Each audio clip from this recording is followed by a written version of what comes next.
You might know the Iliad as a story of gods, warriors, and the legendary siege of Troy. But beneath the heroism is a political blueprint. In Homer's telling, the Greeks represent discipline, honor, and power.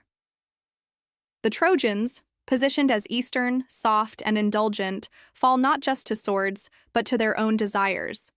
Written during a time of Greek tension with Persia, the Iliad frames the East as weak and the West as righteous. It's myth with a message: conquest is virtue when the other side is corrupt. Centuries later, Rome seized this narrative and reversed it. In Virgil's Aeneid, written by imperial order, the Trojans become the heroes.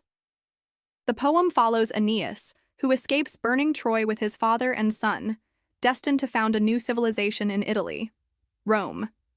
The Romans declared themselves descendants of Troy, not Greece, giving them both a noble origin and a moral justification for power. In this version, it's the Greeks who are treacherous. The story of the Trojan horse, which Homer barely mentions, becomes central in Virgil's tale. Greek victory doesn't come from strength, it comes from deception, and that deception became legend. From the Aeneid comes the Latin phrase, timeo denaus et dona ferentes, beware of Greeks bearing gifts. That line, meant to warn against trusting enemies, entered Roman politics, later European thinking, and eventually modern English. Today we still say, don't trust Greeks bearing gifts. That warning, born from myth, became a lasting Western idiom of suspicion toward the East. But the story doesn't end in antiquity.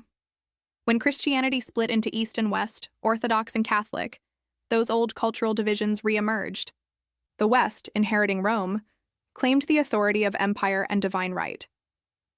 The East, home to Byzantine Christianity, kept the Greek language and legacy. Once again, Rome positioned itself as the center of power, order, and destiny, while casting the East as the distant other. So no, the Iliad and Aeneid aren't just literature.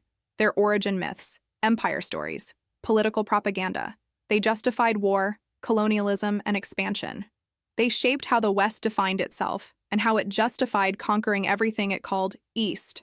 And they still echo today, in politics, in language, and in the myths we keep telling ourselves. I'm Zoe, and this is the Mythology Corner of the Geek universe.